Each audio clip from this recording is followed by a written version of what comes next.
तो हिमाचल प्रदेश में जो 3 उपचुनाव हो रहे हैं, जिसकी वोटिंग जो है वो जुलाई महीने में है। प्रश्न ये है कि ये चुनाव क्यों हो रहे हैं। सबसे बड़ा प्रश्न है कि चुनाव क्यों हो रहे हैं। 3 विधानसभा क्षेत्र की जनता ने अपने प्रतिनिधि को विधानसभा में भेजा और क्या ऐसी परिस्थिति बनी कि 1.25 साल के बाद इनको दोबारा से त्याग पत्र देकर के चुनाव में जाना पड़ रहा है। जब जनता ने 5 साल के लिए इनको विधानसभा में भेजा था और विधानसभा में चाहे सरकार का विरोध करते चाहे सरकार का समर्थन करते, ये एक सबसे बड़ा प्रश्न है। जनता का जो पैसा है, पब्लिक मनी का जो है वो खर्च हो रहा है और करोड़ों रुपए के आधार पे पैसा खर्च किया जाएगा। उसके लिए ये जो चुने हुए प्रतिनिधि पूर्व विधायक है वो जिम्मेवार हैं। अब ये सब जानते हैं कि पर्दे के पीछे क्या खेल खेला गया, किस तरह से सरकार को गिराया गया और किस तरह से 6 कांग्रेस के बागी विधायकों ने राज्यसभा में वोट दिया।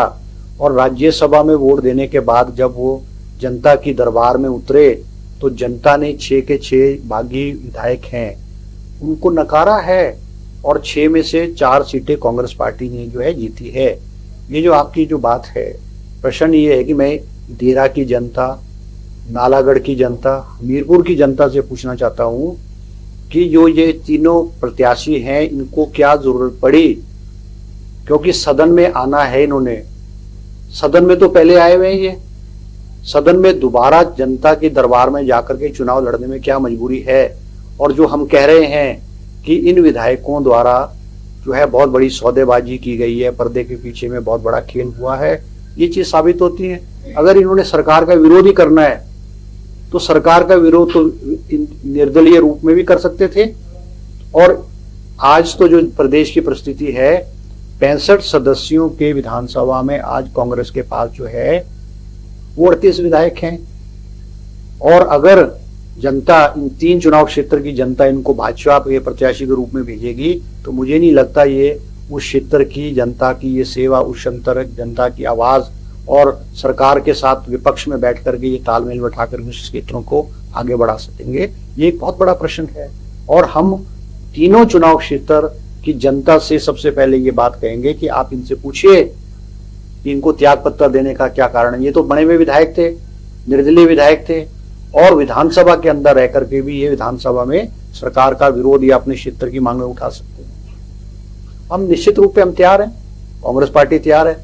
कांग्रेस पार्टी का कल विधायक दल की मीटिंग जो है 12 बजे विधायक दल की मीटिंग जो है रखी गई है। उसमें विस्तृत रूप से इन तीनों विधानसभा क्षेत्र में कौन प्रत्याशी होगा, क्या रणनीति बनानी है, किस तरह से कांग्रेस के विधायक और मंत्रियों की ड्यूटी लगेगी, विस्तृत रूप से इसमें जो है चर्चा की जाएगी। शिक्षा नहीं, रोजगार की भी गारंटी है। करोड़ों के पैकेज से लेकर वर्ल्ड क्लास इंफ्रा तक, स्कॉलर से लेकर नामी अध्यापकों तक सब कुछ है यहाँ। हरियाली भी और शिवालिक पहाड़ियाँ भी, सुकून है यहाँ, संतुष्टि है यहाँ, बेहतरीन शिक्षा की पुष्टि है यहाँ। बद्दी यूनिवर्सिटी। अधिक जानकारी के लिए संपर्क करें। हिमाचल, जहां कदम कदम पर है कहानी और हर मोड़ संगम है लय और ताल का।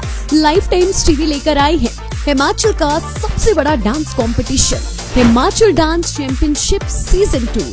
पहले सीजन की शानदार कामयाबी के बाद दूसरे सीजन के ऑडिशन जल्द ही शुरू हो रहे हैं। सीनियर जूनियर एज ग्रुप में सोलो, ड्यूट और ग्रुप डांस के मुकाबले। Where passion meets participation and talent takes centre stage. ये सिर्फ एक कंपटीशन नहीं बल्कि सेलिब्रेशन है। हिमाचल की प्रतिभा का audition, semifinal, TV rounds, grooming और डांस बैटल्स का सीधा प्रसारण केवल लाइफ टाइम्स टीवी पर। रंगारंग ग्रैंड फिनाले हिमाचल के टॉप 20 डांसेज के साथ मंत्रमुग्ध करने वाला ग्रैंड फिनाले, जहां हिमाचल के बेस्ट ऑफ बेस्ट कॉम्पीट करेंगे। हिमाचल डांस चैंपियनशिप टाइटल के लिए विजेता को नगद इनाम भी। प्रतियोगिता में भाग लेने के लिए अपने शहर की डांस एकेडमी में संपर्क करें। हिमाचल डांस चैंपियनशिप के फेसबुक पेज से आज ही जुड़े और पाए कंपटीशन की हर अपडेट।